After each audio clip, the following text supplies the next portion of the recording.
Hey guys, Juzo here. Today we're going to be reacting to Screw Attack. It's a death battle by Crash Bandicoot versus Spyro. Let's be sure to like and subscribe to those guys over there, and be sure to subscribe to me and like over here, I guess. But anyway, let's get on with the reaction video.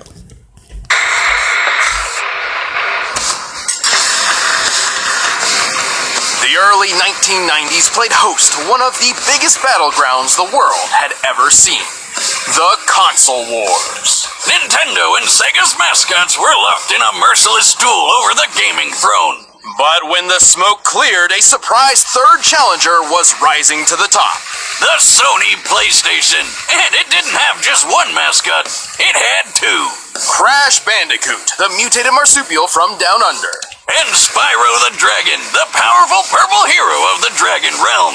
He's Wiz and I'm Boomstick. And it's our job to analyze their weapons, armor, and skills to find out who would win a death battle. Listen, I admire another brilliant doctor of science as much as the next guy, especially those with grand plans to take over the world. But I'm not sure Dr. Neo Cortex makes the cut. Why not? He's an evil genius who made a mutant Aussie army of animals to take over the world. Sure, but when it came time to assign a general for this army, Cortex chose, of all things, a bandicoot. A band of what? You're making that up. It's a real animal, look. Oh, hey, it's kinda cute. How's that little thing gonna take over the world? With the Evolvo Ray, Cortex did successfully mutate it into a powerful beast. However, when he tried to brainwash the creature, he utterly failed to create his fearsome general. Instead, he got Crash Bandicoot. So Cortex threw him out like trash, and Crash became his worst nemesis ever. Which is super embarrassing, cause this Bandicrash is a few snags short of a Barbie. But his physical abilities make up for it. He's got parkour skills like nobody's business. Which is appropriate, as bandicoots are excellent jumpers, similar to their marsupial cousin, the kangaroo. He's got superhuman strength, and can take a big hit and just keep on going, like an Energizer Bunny of pain. Crash can double jump in midair, slide incredible distances, and use Crash Dash to boost his speed. He's also tapped into Mojo, a magic substance that's basically life energy, to enhance his battle techniques. He's got his Norris Roundhouse and Triple Dragon, but his favorite move is the Cyclone Spin. He can even give this move a boost for the Death Tornado technique, though this can leave him dizzy and prone to counterattacks. Still, these brutal moves proved incredibly useful for rescuing his fellow mutant bandicoot girlfriend, Tawna.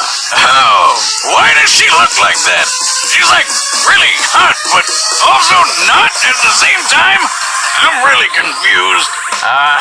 While Crash's natural abilities were enough to save her, his future battles with Cortex would require more sophisticated tools. Yeah, like the Rad Copter Pack. He's even got himself the unicorn of motorsports, the Space Motorcycle. What I wouldn't give for one of those. To increase his firepower, he carries a special bazooka that uses a naturally occurring and easily attainable form of ammunition, Wampa fruits. The same kind of fruit shooter that's on his power loader suit from Alien. This completely generic-looking mech. But why fruit? I can't imagine it's a particularly effective projectile. I don't know, Wiz. Remember that time I shot you with my potato gun? You were stuck in a coma for like a month. Wait, what? You told me I lost that month because my time travel wristwatch finally worked. Well, where's Crash getting all this cool tech? He can't be building it all himself. He's pretty dumb. They're all thanks to his kid sister, Coco, who's 10 times the inventor Cortex is. But Crash isn't really dumb. He just lacks communication skills. He actually shows many symptoms of autism. Some people with autism, known as savants, are extraordinarily gifted in particular skill sets, and I think that describes Crash perfectly. While he may not know how to hold a conversation, he is a superb athlete and puzzle solver. Well, I'm sure it helps that he's surrounded by friends who encourage his better traits. Hey, that was a good one! Like Aku Aku, his magical mask foster dad, who's basically a god. Lucky bastard. Aku Aku's magical mojo prowess is quite impressive. He's very protective of Crash and will often step in when Crash is in trouble. But not always. Wiz, why can he teleport across dimensions on his own, but can't teleport Crash very this is as far as I can take us. We'll have to fight our way to the robot's interior and save your sister. Well, perhaps his fatherly intuition is kicking in, encouraging Crash to learn from his own mistakes and become his own man, or bandicoot. Yeah, maybe he's just being a dick. Well, thanks to Aku Aku and his own amazing abilities, Crash has performed some incredible feats while stopping Cortex's plans time and time again. He's strong enough to lift his adopted brother Crunch over his head. Since Crunch is at least twice as big as Crash, that would mean Crash's strength is similar to the world's best powerlifters. His cyclone attack can generate enough force to lift this large boulder and throw it so hard it shatters on impact. Comparing its size to Crash, that boulder must weigh nearly 8 tons. He's also fast enough to outrun polar bears, which can move up to 25 miles per hour. But Crash really shines when it comes to durability. Just look at how well he holds up after taking 112 falling wooden crates to the face. Huh. Where did they all come from? I bet it's Aku Aku's fault. And he's right back up like it didn't even happen. What a champ. Crash has endured an explosion of 23 crates of TNT all at once, which, given their size, could potentially level a city block. Whoa! And with the help of Aku Aku, he even survived a crash landing from outer space. What the heck is up with his hair? This vessel was likely falling at 17,500 miles per hour, similar to the space shuttle's typical re-entry, which means the force of its collision would be equivalent to more than 2 million tons of TNT. Wait, but why didn't Aku Aku just teleport them to safety? I can't believe we're okay. Oh, are you kidding me, Aku? You know what you did, or didn't do. But what's the saying? Any Crash you can walk away from, right? Plus, given how easy it is for Crash's enemies to lure him into traps, his absurd durability is crucial. Well, Crash isn't perfect, but with his amazing abilities and a little bit of mojo, he's saved the whole world many times over. And after years of this, he even finally learned how to speak. Now let's go home and eat pancakes. Pancakes!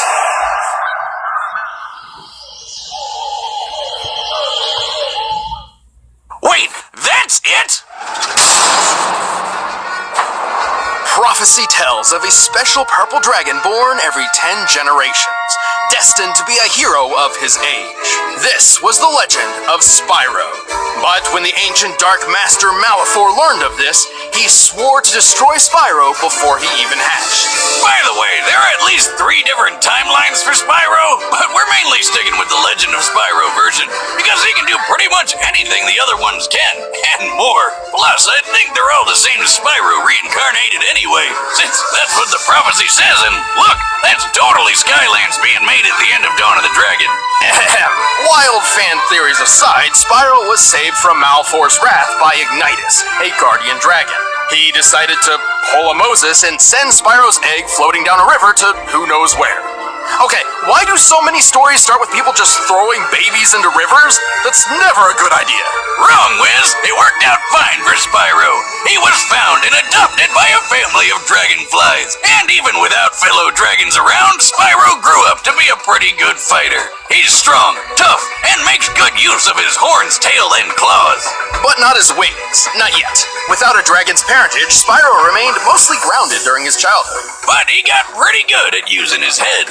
Like the fun way, not the brainy stuff. You do not want to be on the other end of his charge attack. But one fateful day, everything changed. During a game of hide-and-seek with his quote-unquote brother, Sparks, they got into a bit of monkey business and, in desperation, Spyro unexpectedly breathed fire. This was Spyro's first hint that he was adopted. Hold up, you mean he thought he was an actual dragonfly the whole time? I can think of a few other hints, like, I don't know, any time he saw his reflection. This revelation prompted Spyro to go on a journey in search of his true home among other dragons. Oh, and Sparks tagged along to help find treasure and protect his dragon brother from harm. Not like he needed it. He's the chosen one, bitch. He's got a bunch of awesome dragon powers. As a purple dragon, Spyro was not limited to just his fire breath. After finding and rescuing 4 great dragon guardians, they each became his teachers in the arts of elemental combat. Ignitus taught Spyro how to control fire and focus it into huge blasts, while Tear showed him how to use electric breath to stun enemies and toss them through the air. Cyril taught him to freeze foes solid and fire ice shards, and Parador showed him how to use earth breath to split rocks and roll up into a ball. Spyro also honed his physical and chi combat with the martial art of Dragon Kata. Oh, and he finally learned how to fly. About time. Speaking of which, Spyro learned how to briefly slow down time to improve his reactions. Oh, damn. But all of this led to Spyro learning the ultimate element. The convexity breath. Ether. Convexity. It's ether. No, stupid, everyone calls it convexity. Oh, okay. Purple dragons like Spyro can use a mysterious Element. The convexity breath. ether. Convexity. It's ether. No, stupid, everyone calls it convexity. Oh, okay. Purple dragons like Spyro can use a mysterious energy that is essentially the spiritual life force of the universe. While it's never officially named in canon, lead concept artist Jared Polin has gone on record to clarify its name and properties, and he calls it ether. Eat that, boomstick. Don't convex me, Wiz. True fans know I'm right. Ether is an extremely powerful element which binds the fates of the living and the dead. With ether, Spyro pulls from the four elements to create energy which, according to Polin, has power comparable to that of an atom smasher. Isn't that the thing that shoots an atom around at light speed for all sorts of sciencey stuff? Yes, they're particle accelerators with a moving photon beam containing 362 megajoules of energy. Yeah, I said that. This beam can slice through a human skull in a nanosecond, just like what happened to Russian scientist Anatoly Bugorsky when he stuck his head in one of them.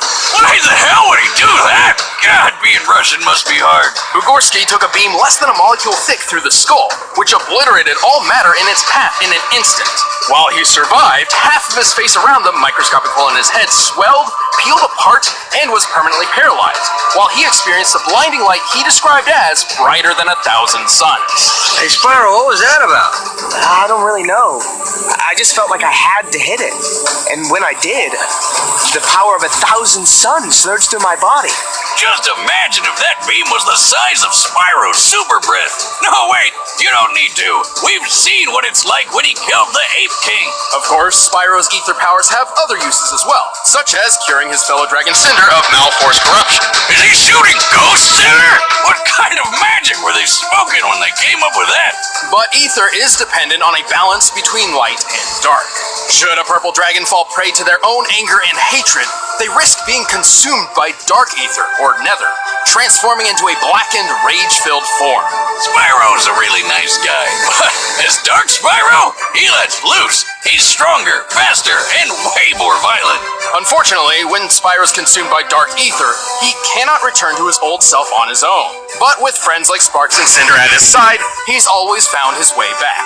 Through the power of love. Right, Spyro? You gotta believe. With all these powers at his claw tips, Spyro is a force to be reckoned with. He's pretty quick, outracing biplanes that can fly over 159 miles per hour. He's pushed a gold statue about twice his size, and he's pretty tough, claiming his scales are impenetrable. So I'm electricity-proof too? I knew my scales were impenetrable, but now this? A bold claim, but let's look at the facts. Spyro once took a punch from this massive magma golem, which then lost its arm and replaced it with a cathedral tower. This cathedral is very similar in size to St. Stephen's Basilica, a Roman Catholic church in Budapest, Hungary. By taking the height, length, and depth of the basilica and adjusting for empty space, we can estimate the arm's mass to weigh over 400,000 tons. Assuming a low-end punching speed of 15 miles per hour, that of the average humans, the golem must have hit with at least 1.9 million tons of force.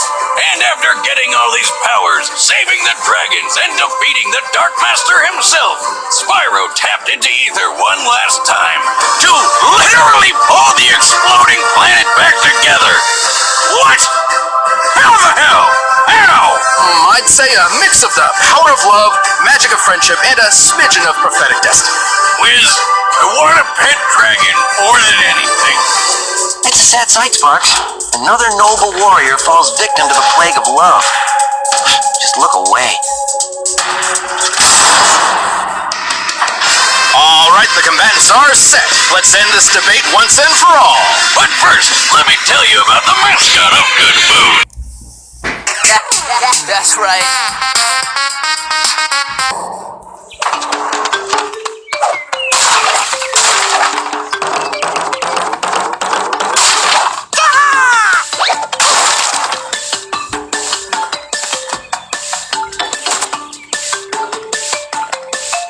Weird.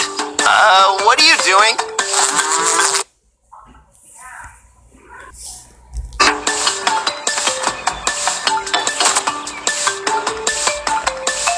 Weird. What are you doing?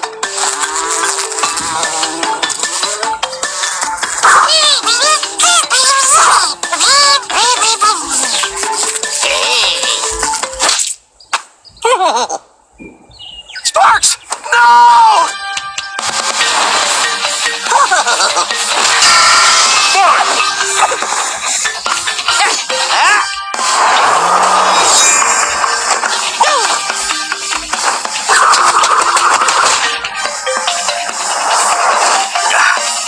All right.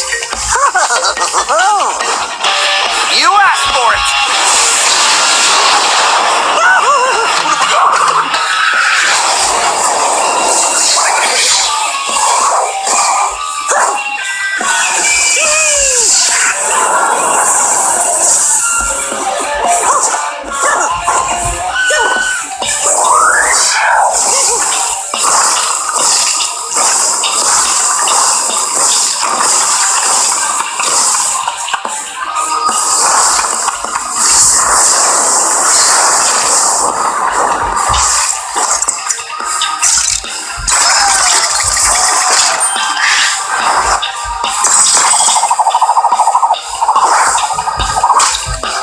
Wait a sec, was that a fruit?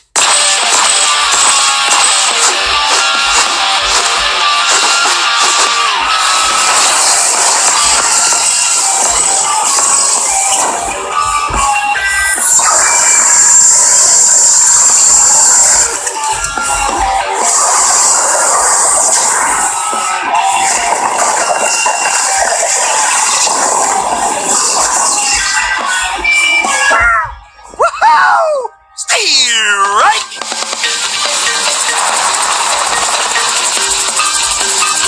Where do you keep finding these things?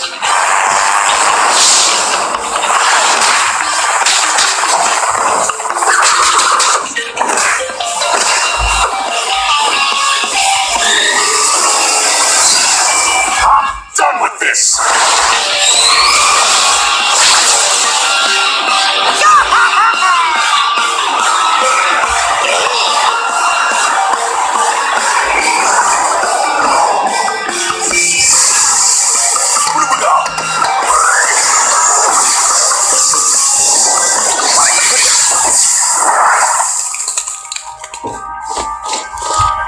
Nobody messes with me, pal.